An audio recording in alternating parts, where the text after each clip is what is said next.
Ixi, tá todo mundo vendo a minha coisa. Minha cola. Tira a cola daqui.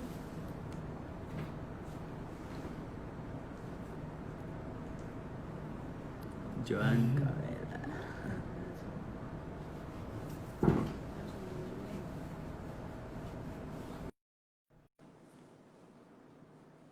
Quem cantou Josué?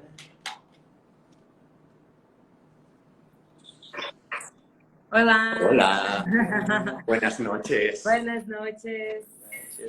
¿Qué tal estamos? Estamos bien. ¿Y Bien. tú? Bien, hoy hace mucho frío, pero bien. Sí.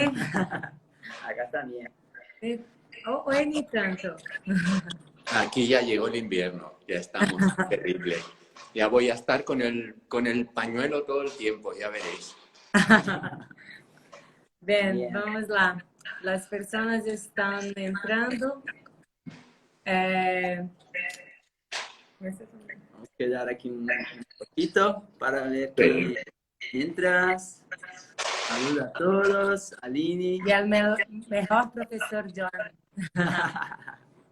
La ven los comentarios. Claro, claro. A los que no son de Brasil, me disculpo por el español. Yo hablo más chileno que español. Portuñol. ¿Cachai? ¿Cachai? Cierto, cierto. Bueno, pero hoy los que entren que no sean de Brasil, o sea, estará todo como muy repartido, porque entre vosotros habláis brasileño y yo hablo español, no habrá problema, nos entenderá Sí. todo. Sí. Y tiene que hablar con despacio, Sí. lentito, para todos que podamos entender. Lo voy a intentar porque yo soy muy malo hablando despacio. O sea, si vosotros veis que me pongo a correr, me decís tranquilo, tranquilo, porque Sí. si me pongo y me animo a hablar, vamos. Está bien. Bien. Sí. Vamos. Entonces, hoje nós vamos fazer uma live com o Joan Caela, né? Da Espanha. Sim. Nosso projeto chama-se Na Pista com Bruno e Sara. Então aqui, Bruno, essa é a Sara. A gente já dividiu muito a pista aí competindo em competições internacionais. E umas a gente teve a oportunidade de estar aí com o Joan, né? Acompanhando a gente, vendo a gente. Foi assim que a gente conheceu o Joan, né? Nas competições, muitas vezes como chairperson, assim, né? E depois de um tempo, a gente começou a se aproximar do Joan e buscar fazer aulas com ele, classes com ele, né? E sempre que é possível, a gente está fazendo aula com o Joan, né, Sara? E quando a gente agora a gente pode fazer sem sair de casa. Não precisamos ir para o Chile mais. É verdade. Antes a gente tinha que viajar para o Chile para encontrar com o Joan, fazer aula com o Joan. E agora a gente está conseguindo fazer daqui de casa mesmo e está sensacional também fazer mais uma experiência com você aí, John. E o Na Pista, né, hoje vai falar sobre o desenvolvimento da dança esportiva na América Latina, né? E eu acho que vai ser muito rico essa conversa aqui. Eu acho que o John vai poder falar muito bem, que a gente entrou no meio do caminho, né? Tá conseguindo perceber e conhecer muita coisa do desenvolvimento da dança esportiva na América Latina e aqui também no Brasil, né? Então, Isso. Eu queria falar dos nossos apoiadores, que é o Savassi Point Auditório, que é um auditório que fica aqui no coração da Savassi, que tem uma infraestrutura muito boa, acústica muito boa, data show, e que, né, está disponibilizando espaço, e aí eles estão alugando o espaço, eles já alugavam, né, para cursos, reuniões, e como agora está fechado, está voltando agora, eles estão alugando para live também. Então, quem quiser fazer live de boa qualidade, procura o Savassi Point Auditório. Acústica perfeita. Bom, então, o Bruno falou um pouco do Joan, e aí eu queria que agora ele se apresentasse. Yo me tengo que presentar. Sí, tiene que Sí, apresentarse porque un ni poco. todos Bueno, conocen. yo soy muy malo, muy malo, muy malo hablando de mí mismo. Y esto de presentarme a mí mismo es algo que siempre que me lo piden me cuesta muchísimo, porque no sé por qué, pero es como hablar de uno mismo es como muy complicado. Bueno, a ver, mi nombre es Joan Cayuela, está claro. Soy entrenador de baile deportivo, entre otras muchas cosas, aparte de juez internacional, profesor en la universidad ahora mismo, y bueno, aparte de mis estudios en la universidad, que estudié Historia del Arte, que no tiene nada que ver con el baile, pero ahí estamos. Y llevo, a ver, 31 años en el mundo del baile deportivo, ya. Desde la época de competidor, como profesor, como entrenador, como juez, como chairperson, como, bueno, todo. O sea, muchos años llevo ya en esto. Ya. Primeiro. Então, Joan, Vamos fazer a pergunta em português e depois em espanhol e pode contestar em espanhol. Sí, claro. No hay mucha más opción, la verdad. então, a gente queria saber o que te levou para a dança, né, primeiramente, e também como você se tornou um atleta assim de ponta, né, na dança esportiva. Então, o que te levou ao baile e como te converteu a um atleta superior em baile deportivo? Muy bien, muy bien. A ver, mira, yo empecé a bailar, no baile de salón, no baile deportivo, empecé a bailar como con 9, 10 años más o menos. Me metí en unas clases de ballet clásico porque una prima mía hacía ballet clásico y yo siempre me había gustado mucho bailar. Entonces me puse ahí a probar. Estuve muy poquito porque me echaron de la escuela por cosas y ahí empecé con el patinaje artístico y estuve muchos años haciendo patinaje artístico hasta que volví a retomar la danza como a los 16 años, una cosa así, más o menos. Ahí entré a trabajar en una compañía de teatro semiprofesional, donde hacíamos teatro musical. Y en uno de los talleres, en uno de los festivales de teatro musical a los que asistíamos, habían talleres. Y en uno de esos talleres había un curso de bailes de salón. Y por probar, hicimos el curso de bailes de salón. Me gustó y cuando volví a mi casa busqué un sitio donde poder seguir aprendiendo. Y ahí, bueno, fue... Yo nací en una ciudad que se llama Manresa, que está cerca de Barcelona.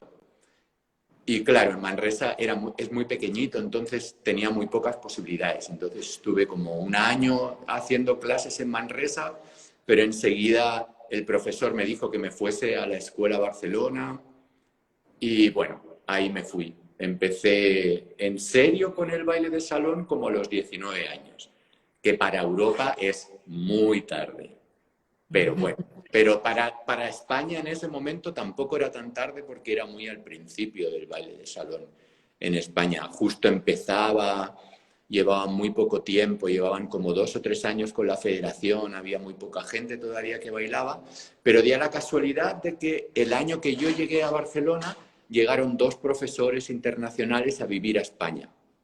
Uno era Marcos Sietas, que bueno, todos lo conocéis, y que el otro era Dirk Cousins, que había sido campeón del mundo de 10 bailes profesional. Y ellos en realidad fueron los que fomentaron y levantaron el baile, porque a partir de ese momento como que cambió mucho todo. O sea, la gente aprendía mucho más rápido, empezamos a conocer el circuito internacional y bueno, y empezamos a salir al extranjero, etcétera, etcétera. Entonces ahí fue donde empecé. ¿Cuándo me volví un competidor de élite? Eso es como... O sea, Yo como competidor competí muchos años, tanto en amateur como en profesional, pero claro, ¿qué es la élite del baile? La élite del baile es que las 6, 10 mejores parejas del mundo. Claro, nunca fui de las 6 o 10 mejores parejas del mundo, porque en la época en la que yo bailaba, tanto en amateur como en profesional, es como se considera como la mejor época del baile de salón, donde habían como los mejores bailarines que han habido de todos los tiempos. O sea, era como realmente una época muy dura en el baile, muy complicada a nivel de competición y donde habían mucha gente compitiendo, muchísima más gente que ahora, o sea, como muchísima más gente. Y bueno, eso, o sea, considero que la mejor época que yo tuve como competidor fue cuando bailé en profesional y eso fue ya como a los 29 años, como 10 años después de haber empezado a bailar. Y ahí fue cuando nos volvimos profesionales y en profesionales, bueno, ya es otra historia, cambia un poco la mentalidad también. Y yo creo que es como la mejor época y los mejores resultados también a nivel internacional. O sea, no sé, el mejor resultado que hicimos fue hacer una semifinal en un campeonato del mundo de 10 bailes profesional. Que eso en esa época ya era muchísimo. Ya. Ao longo de sua carreira como atleta, quantas parceiras você teve e como foi a sua relação com elas para manter os treinos e as competições? Durante tu carreira como atleta, ¿cuántas parejas tuviste? ¿Y cómo fue tu relación con ellas para manter el entrenamiento y las competencias? Bueno. Y si tuviste momentos difíciles, dinos. Bueno, yo tuve solo una pareja de competición. O sea, siempre competí con la misma pareja desde que empecé a los 19 años hasta que dejamos de competir a los... Bueno, dejamos de competir a los 35 y seguimos bailando como hasta los 37, o sea, casi 20 años estuvimos bailando. ¿Por qué solo tuve una pareja? Por el hecho de que el baile deportivo es una disciplina muy complicada por el hecho de que una gran parte del trabajo es la compenetración con la pareja. Claro, imagínate... Cuando nosotros dejamos de bailar porque Marcia, mi pareja, tenía una lesión en las rodillas, tenía un desgaste de cartílago muy importante. Ella tenía en esa época 33 años y le diagnosticaron que tenía un cartílago como si tuviese 65 años. Entonces, no podíamos entrenar al mismo ritmo que entrenábamos antes, le era muy complicado dar clases, le dolía mucho, entonces era como imposible el hecho de poder seguir compitiendo. Y en ese momento, cuando ella decidió que dejaba de bailar porque no podía, claro, a mí mis entrenadores me propusieron si buscábamos una pareja. Y claro, ahí fue el gran dilema de buscar una nueva pareja de baile, quiere decir que vas a volver a tener que hacer el mismo proceso de adaptación a la pareja que te va a suponer 1, 2 años en los que vas a tener que estar de cabeza trabajando en eso. Porque sí que el nivel de baile es el mismo, o sea, eso no cambia, pero sí que el nivel de comprensión es muy complicado. O sea, yo me acuerdo que lo más complicado de bailar en pareja es aprender a trabajar en pareja. Aprender a entrenar es lo que más años me llevó de mi vida. O sea, aprendí a bailar mucho antes que aprender a entrenar, seguro. Aprendemos a decir que entrenamos como personas sensatas, sin gritarse en ningún entreno, eso pasó como a los 12 años de bailar juntos, en el momento en el que nos dimos cuenta de que los dos estábamos trabajando por lo mismo y que los dos teníamos los mismos objetivos, que aunque son cosas que ya se sabían, pero el hecho de aprender a respetar el trabajo del otro cuesta mucho tiempo. O sea, es como muy frustrante el hecho de ver que las cosas no avanzan porque el otro no le sale o no, lo que sea, o le cuesta más algo. O sea, esa frustración te lleva muchos años el aplacarla y realmente aprender a trabajar. Y cuando aprendimos a trabajar, tengo que decir que fueron los mejores años de baile que yo tuve. O sea, los últimos 5, 6, 7 años que bailamos después de realmente hacer el planteamiento de vamos a cambiar la manera de trabajar, ahí fue fantástico. Porque en todos los entrenos salías feliz, más o menos, o satisfecho del trabajo que habías hecho. Y nosotros entrenábamos todos los días. O sea, al principio entrenábamos de lunes a domingo, 3 horas todos los días.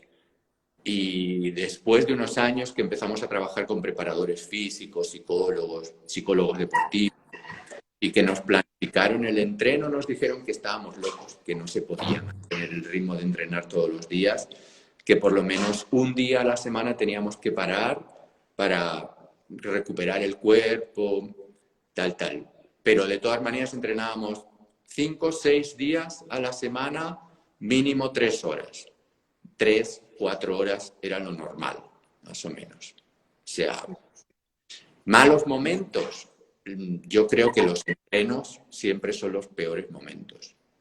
Es cuando más frustrado te sientes es cuando estás en un entreno. Claro, luego han habido competiciones terribles también en los que, no por los resultados, porque los resultados en definitiva tampoco es lo que más importa después, pero por el feeling, por la sensación de no haber conseguido hacer lo que has estado trabajando durante tanto tiempo. Y luego anécdotas que nos han pasado por el mundo un montón. O sea, malos momentos. Nosotros estábamos compitiendo en un campeonato del mundo en Miami justo 2 días antes del atentado contra las Torres Gemelas. Entonces nosotros nos volvíamos para casa el día 12 de septiembre y nos tuvimos que quedar como encerrados en Miami sin poder salir durante una semana, sin poder hablar con nuestra familia, sin tener vuelo para venir, nada, porque no había teléfono, no había internet, estaba saturado. Entonces la angustia de estar en un país que no es el tuyo, de no tener cómo volver a casa, de no poder comunicarte con tu familia para decirles que estás bien. Bueno, mi madre cuando volví, bueno, no me quería dejar salir de casa nunca más de la vida, porque lo pasó fatal, pobre. E teve algum momento que você sentiu necessidade de se especializar em uma das 2 modalidades? ¿Tuvo un momento en que sintió la necesidad de especializarse en una de las 2 modalidades? Y mira, sí, pero no fue desde el principio. O sea, por suerte, los 2 entrenadores buenos que habían en España, o sea, Marco y Dirk, en ese momento los 2 venían de competir en 10 bailes siempre. Entonces, su filosofía era de que tenías que mantener los 10 bailes, porque tanto una disciplina complementa a la otra. O sea, son disciplinas muy complementarias. Y también lo que se aprende en estándares luego te ayuda en latinos. Bueno, entonces estuvimos como prácticamente toda nuestra carrera de baile bailando 10 bailes, hasta que llegamos a profesionales y ahí seguimos bailando. Y yo creo que como a los 12 años, como en el 2003, una cosa así, fue cuando nos especializamos en estándares. No por nada, porque los resultados que teníamos tanto en estándares como en latinos eran más o menos los mismos, estábamos más o menos igual. Sí que en España había mucha más gente que bailaba latinos y mucha menos gente en ese momento que tenía un muy buen nivel de estándares, como nivel internacional de estándares. Entonces también un poco la presión de la federación, de que si teníamos que tomar una o la otra fuese más hacia los estándares, también porque físicamente era como nuestros cuerpos eran más de estándares que de latinos. Era como más fácil el hecho de poder tener mejores resultados en estándares y la definitiva es porque ya no hay tiempo. O sea, no hay tiempo material para llevar 10 bailes a un muy buen nivel. O sea, no había tiempo material, porque en esa época ya teníamos la escuela ya tenía muchas parejas, ya teníamos muchas horas de clase, viajábamos mucho para competir, viajábamos mucho para tomar clases, no habían más horas para entrenar y tampoco había más dinero para invertir en las dos disciplinas. Entonces, claro, después de mucho tiempo, ahí nos decantamos por los estándares en la competición. Seguimos trabajando igual latinos, seguimos igual en esa época tomando alguna clase de latinos porque teníamos muchas parejas también de latinos, pero ya nos centramos en la competición en estándares y eso fueron como los 4 últimos años de competición, más o menos. Sí. Pero yo no recomiendo nunca a nadie que desde el principio decida si una cosa o la otra. Que la gente que solo empieza con latinos, yo considero que hay muchas cosas que les va a costar mucho más aprender que si hubieran trabajado estándares también desde el principio. Cuando ya se tiene un buen nivel, ahí uno se puede especializar por una cosa o por la otra. Pero las dos son parte del aprendizaje. O sea, se necesitan saber tanto estándar como latinos para realmente, primero, ser un buen bailarín y segundo, ser un buen profesor. O sea, imposible ser un buen profesor completo si no has trabajado las dos en algún momento. Qual a diferença entre ser um dançarino amador e um atleta da divisão profissional? E quais organizações mundiais você representou dançando?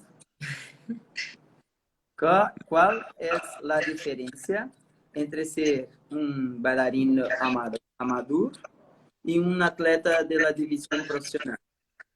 E a que organizações mundiais representabas bailar? Bueno, a ver, ahora mismo la diferencia entre amateur y profesional está como muy diluida. Y esa mezcla se produjo desde que el baile deportivo entró a ser olímpico. Entró dentro de lo que... O sea, el deporte fue reconocido por el Comité Olímpico. Claro, el Comité Olímpico no tiene amateurs y profesional desde hace muchos años. Y ahí se empezó a perder un poquito lo que era el amateur y profesional en el mundo del baile. Claro, yo sí hablo de mi historia, que soy de la generación donde todavía los amateurs eran muy claros y los profesionales eran muy claros y tenían como formaciones muy diferentes. Y claro, en la época en que yo bailaba, o en la época en que yo empecé a bailar en los 90 básicamente, la liga o los profesionales estaban representados por la World Dance Council y los amateurs estaban representados en esa época por la IDSF, que fue después a futuro la WSF. La historia, por ejemplo, es que es muy gráfica. En la escuela donde yo estudiaba, que estaba dirigida por Marcos Sietas, la directora de la escuela era una señora que se llamaba Mariona Cortés y que tenía las ideas muy claras de si tú eres amateur, no puedes trabajar dando clases de baile. Porque eres amateur, eres aficionado al baile. Es tu hobby bailar. Entonces, no puedes ganar dinero haciendo esto. En el momento en el que tú ganas dinero haciendo esto, automáticamente tienes que hacerte profesional. Y en esa época, hacerte profesional suponía el hacer todos los cursos teóricos que dictaba la World Dance Council, que tenías que haber pasado como todo el proceso de formación de todas las medallas, que son los bronces, las platas, los oros y una estrella, y después hacer el curso de profesional. El curso de profesional era la teoría, donde tú tenías que saber toda la teoría de los libros. Y te venía un señor de otro país, delegado por la World Dance Council, donde durante 2 días te examinaba en diferentes ramas. Te examinaba a nivel teórico, te examinaba a nivel de montaje de coreografías, pedagogía, varias cosas. Sí, baile, está claro, Y entonces, a partir de ahí, si aprobabas ese curso, pasabas a ser profesional. Con lo cual, la diferencia en esa época entre amateur y profesional era muy clara. Y todos los amateurs que querían realmente dedicarse a esto, su objetivo, su fin, era trabajar para poderse pasar a profesional, para poder bailar en profesional. No era que alguien dijese, ah, no, yo me voy a bailar en profesional y la semana que viene me apunto en una competición como profesional. No. Para poder acceder a profesional tenías que pasar los cursos, hacer los exámenes, tener los estudios, etcétera, etcétera. Con lo cual la diferencia era como muy grande, porque los amateurs estaban muy bien, eran como aficionados pero los profesionales eran como lo realmente importante en esa época. Era como las estrellas de Hollywood, ¿sí? Eran como los referentes que todos teníamos en el mundo del baile. Entonces, claro, era como muy diferente, muy diferente como la gente se tomaba el baile en esa época. Era, el respeto por las federaciones o por las asociaciones era muy diferente. Y claro, yo bailé para las dos. Bailé en mi época de amateur, competí en la Federación Española y por tanto en la IDSF de esa época. Competí en los campeonatos del mundo, de Europa, representando a España. Y después, cuando me pasé a profesional, hice lo mismo en la World Dance Council. O sea, en la World Dance Council también representé a España en los mundiales, en las competiciones oficiales. Y aparte, se bailan en la World Dance Council como lo que son las grandes competiciones, que eran las que se organizaban en Gran Bretaña, que todavía se organizan, pero no son tan importantes ahora, que era como Blackpool, UK International, eran como las competiciones donde se congregaba todo el mundo. O sea, Blackpool tú ibas y en Blackpool estaba absolutamente todo el mundo. Me acuerdo las primeras veces que yo bailé Blackpool en amateur, en la competición de amateur latinos eran 600, 700 parejas. Entonces la competición se hacía, la primera ronda, la primera eliminatoria se partía en 2 días, porque eran como 48 hits o 50 hits, era como una locura. 6 horas un día por la mañana y 6 horas al otro día por la mañana, era como atroz, brutal. Y en profesional igual, o sea, en profesional yo recuerdo que en Blackpool habían como 300, 400 parejas bailando en profesional. Y claro, estaba todo el mundo, o sea, todas las parejas top estaban allá, todos los mejores profesores del mundo estaban allá. Más Blackpool es como muy curioso porque toda lo que es la zona del aforo, donde se sienta la gente, todo el nivel de pista va por sectores. Entonces hay un sector principal que es donde está la gente de Gran Bretaña, que es como el centro delante del escenario, que es la parte importante. Y ahí están todos los maestros de Gran Bretaña y todos los tops de Gran Bretaña y tienen el asiento de por vida. Entonces el Marcus Hilton siempre estaba en el mismo sitio, Bill Irving siempre estaba en el mismo sitio, Anthony Harley siempre estaba en el mismo sitio. Y luego las otras zonas se repartían por las federaciones como más importantes. Entonces había una parte que era destinada para Alemania, otra parte para Estados Unidos, otra parte para Japón, y luego los que veníamos de países así tropicales como España, que estábamos por ahí, pululando, donde podíamos. Y ahí pasábamos todos. Pero era como ir a la entrega de los Oscars en esa época Blackpool. O sea, las grandes figuras del baile llegaban en limusina al Winter Gardens. O sea, llegaban limusinas, se bajaban vestidos con los mejores vestidos que te puedes imaginar, en plan Hollywood, total y de verdad. O sea, y después en los intermedios de cada competición, la gente se iba a lo que es el foyer, que es un bar que se llama La Arena, que queda debajo. Y claro, tú ibas allá, al principio cuando eres amateur, ibas allá a rozar no sé, a Donny Barnes o a... Era de estos, ¿sabes? A pasarle por el lado y a verlo aquí en directo, porque en esa época tampoco había internet como ahora. sea, Sí.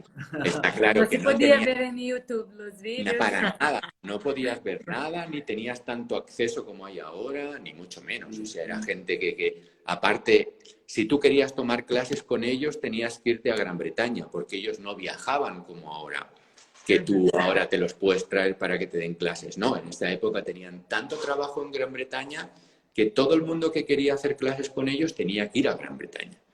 Entonces, nosotros íbamos a Gran Bretaña una vez al mes. Se íbamos a Londres una vez al mes, siempre a tomar clases, y allí te reunías con todo el mundo del baile. O sea, era como otra historia. Era como que la globalización ha hecho que nos llegue a todos de una manera mucho más fácil, pero se ha perdido un poco la magia de lo que era en esa época, ¿no? De esa admiración así y de que la gente fuese como tan mito, porque no tenías acceso, los veías 1, 2 veces al año y basta, ya está. Sí. Y hablaste que en aquella época era muy dividido, muy repartido amador y profesional, que tenía que hacer varias pruebas. ¿Y ahora cómo está eso?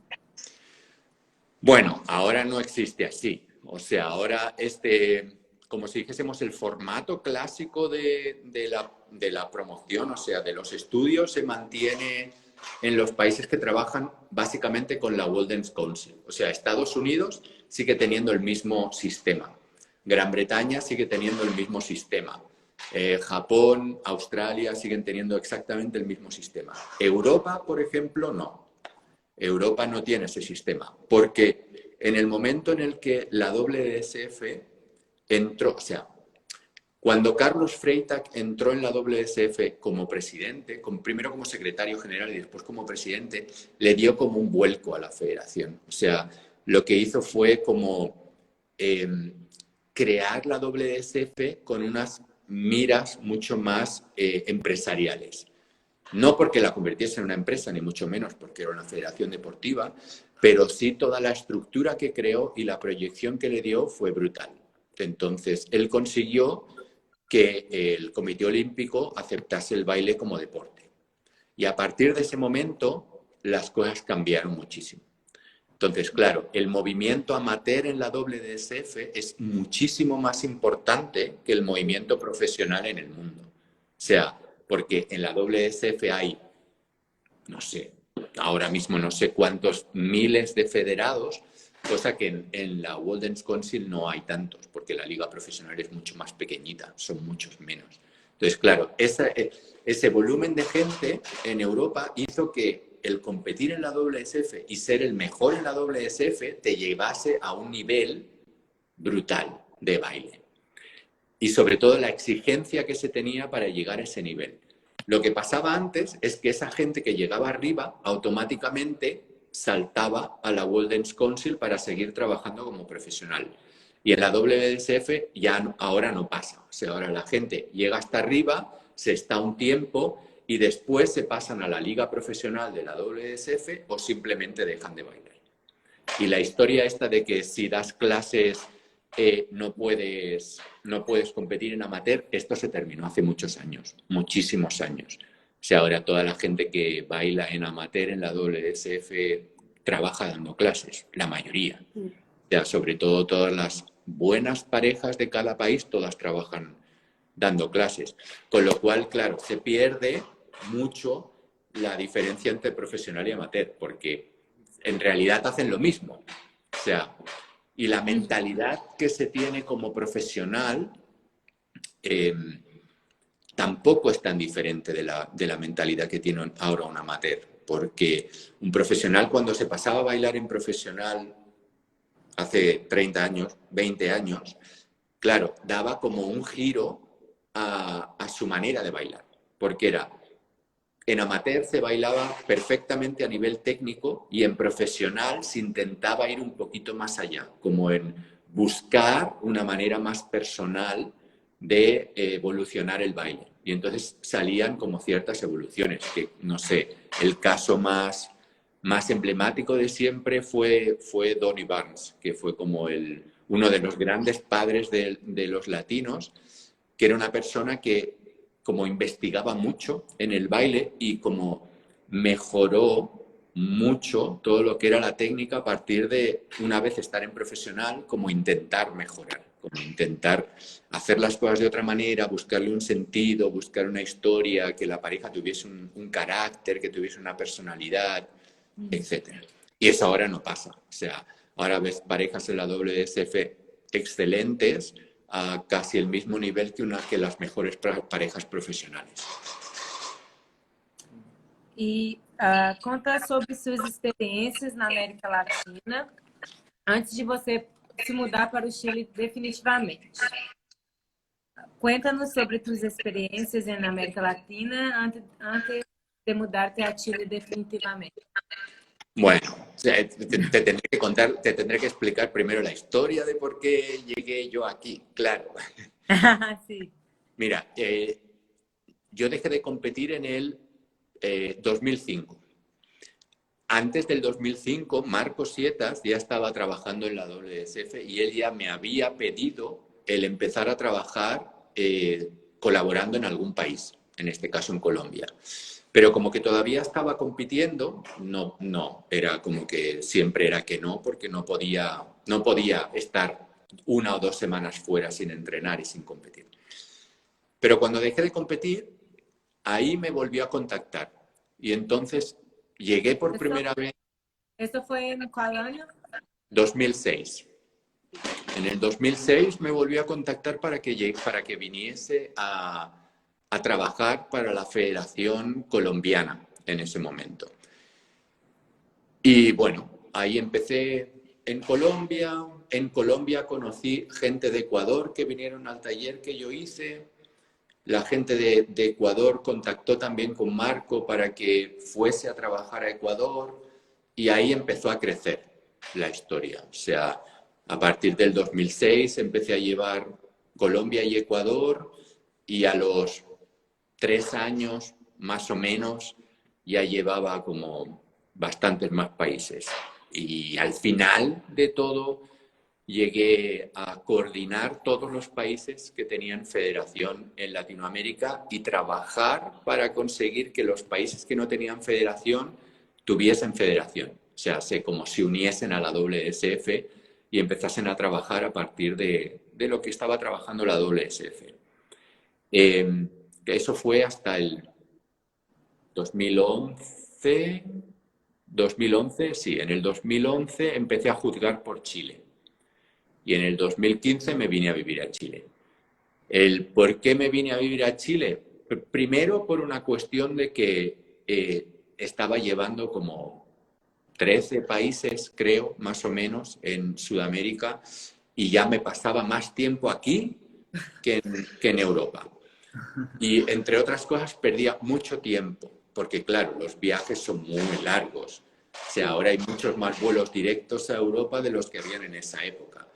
Y era muy cansado. Entonces no podía ni dedicar todo el tiempo, o sea, vivía en una constante angustia en esa época, porque era, cuando estaba aquí, estaba pensando en el trabajo que tendría que estar haciendo en Europa con mis parejas, porque también las tenía abandonadas, porque no podía estar por ellas durante mucho tiempo. Teníamos parejas de muy alto nivel que competían en campeonatos del mundo, muchos campeones de España, entonces no podías dedicarle el tiempo que tenías que dedicarle y también me sentía culpable por eso. Y cuando estaba allá, me pasaba lo mismo con las parejas y con las federaciones de aquí, que consideraba que tampoco podía estar dedicando todo el tiempo, era como estar dividido entre 2 mundos. Entonces, básicamente aposté por el hecho de venirme aquí. O sea, habían muchos motivos también aparte. O sea, yo empecé a juzgar por Chile porque no estaba de acuerdo con la gestión que estaba haciendo la Federación Española en ese momento con los jueces nacionales. O sea, yo empecé a juzgar como juez por España en el año 99, hace 27 millones de años. Sí. En el 99 tuve la licencia de juez nacional y en el 2000, 2001 tuve la licencia, no, en 2000 la licencia internacional y en el 2001 la licencia WSF para juzgar. Claro, yo soy de la primera generación de jueces que hubo en España. Pero lo que pasó es que el baile en España empezó a crecer tan rápido que a los pocos años ya no habían suficientes jueces como para juzgar todas las competiciones que se hacían.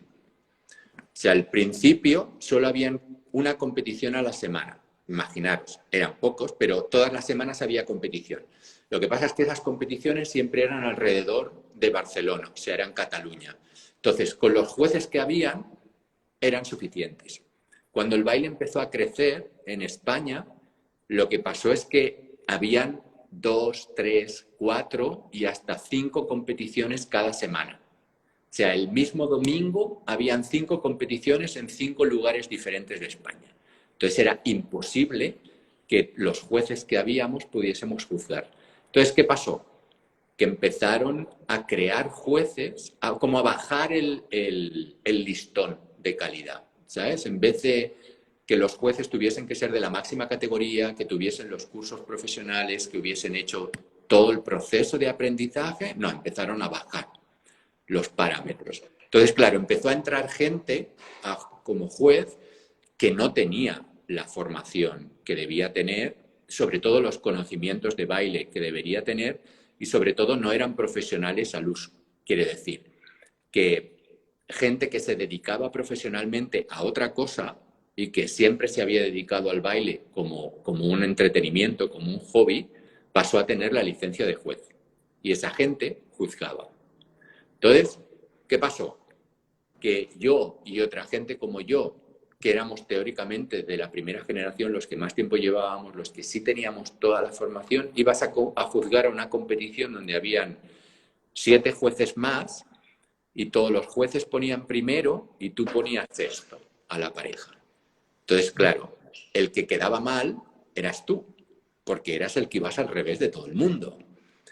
Y ahí fue cuando yo me planteé el decir, no, o sea, yo no estoy de acuerdo con esta gestión, yo no voy a seguir trabajando para una federación en estos momentos que no creo que represente lo que tendría que ser, que me parece muy bien que tuviesen que haber más jueces porque era necesario, pero no era necesario crearlos de esa forma.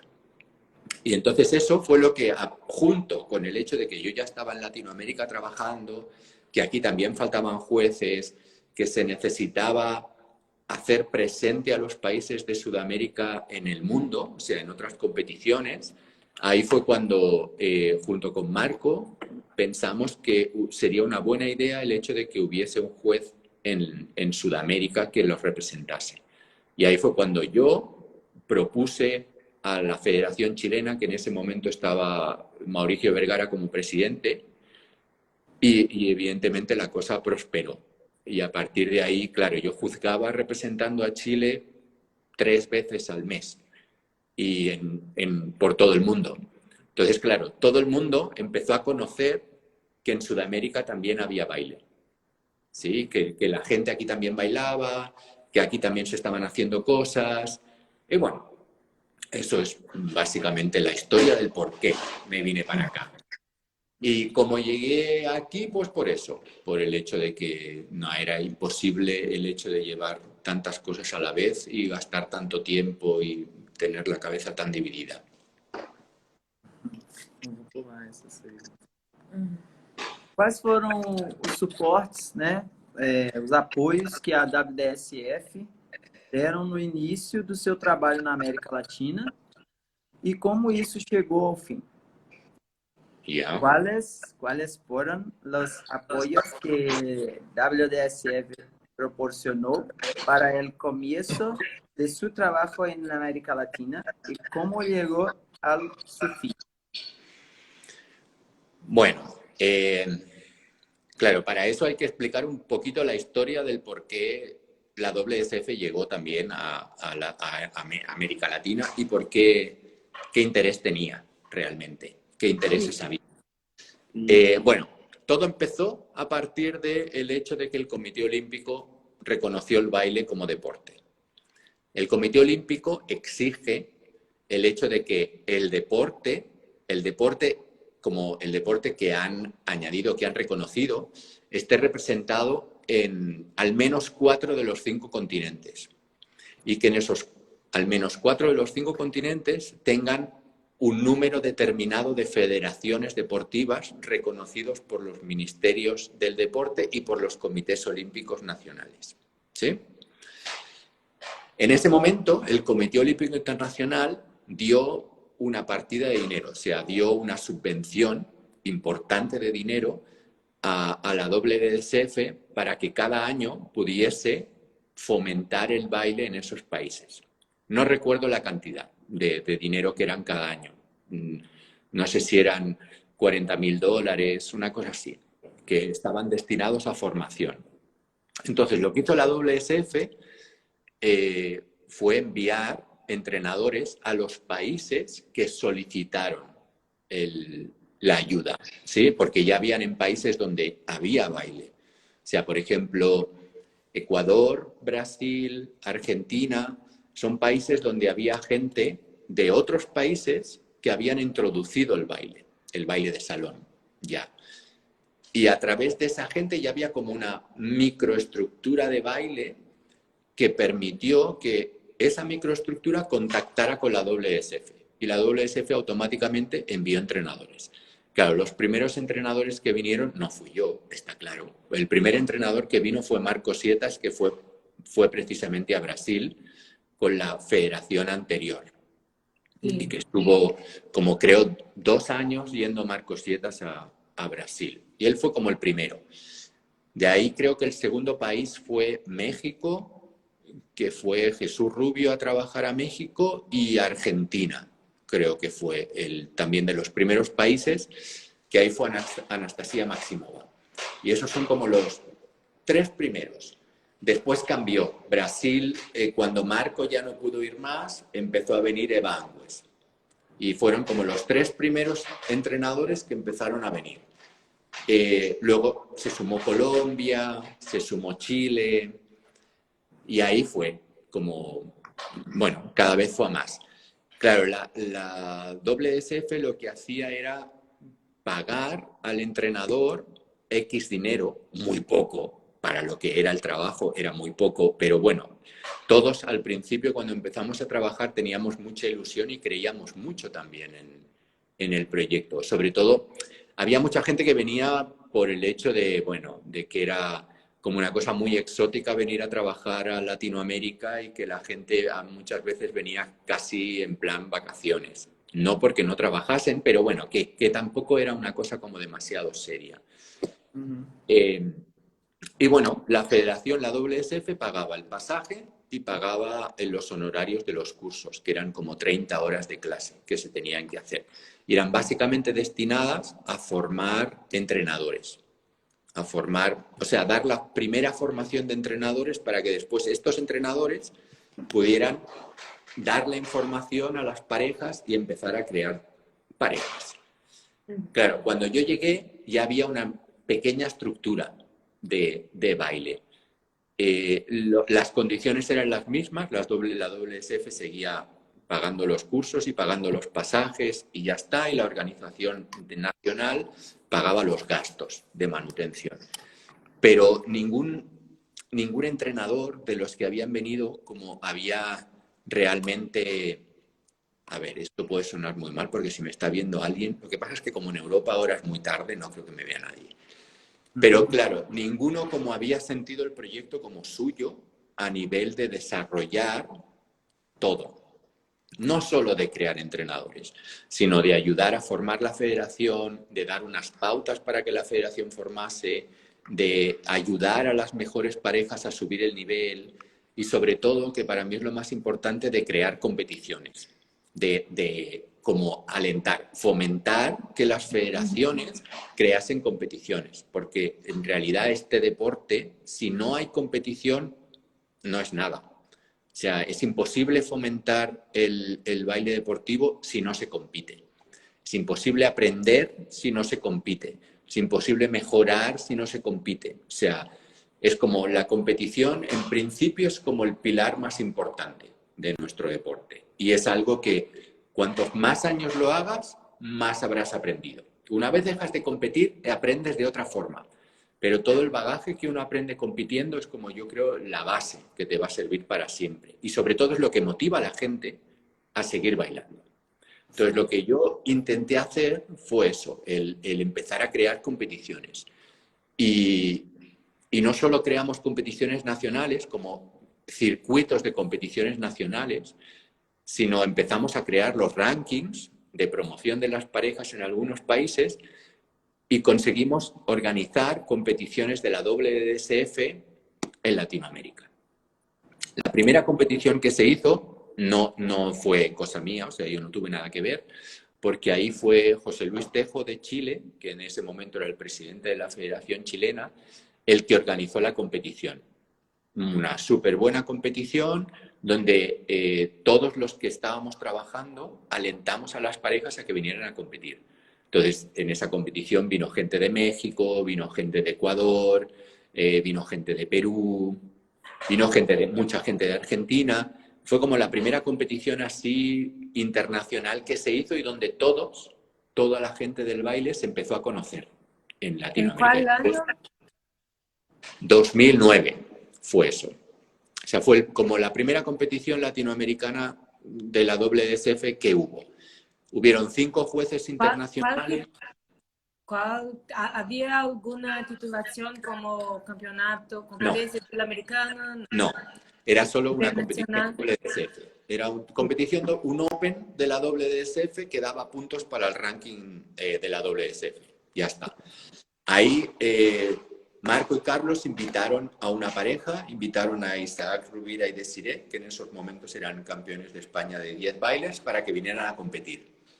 Y Anastasia Maximova y yo, que ella trabajaba en Argentina, Uruguay y Chile, y yo trabajaba Ecuador y Colombia, básicamente, hicimos una exhibición.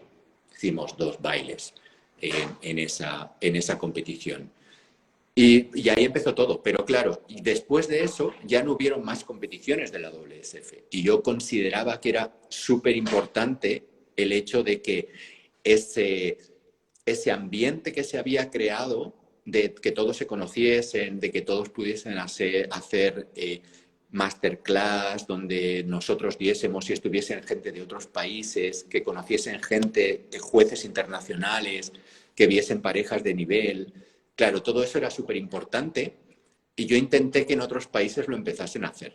Y entonces el primer país que se sumó a eso fue Ecuador, que Ecuador tenía una buena estructura en ese momento, tenía ayuda del Comité Olímpico Ecuatoriano y entonces pudo hacer, creo que fueron 3 competiciones WSF ellos. La primera fue en el 2010, creo, la segunda en el 2011 y ahí se fueron sumando. Ahí ya en Chile cambió la directiva, salió José Luis Tejo y entró Mauricio Vergara.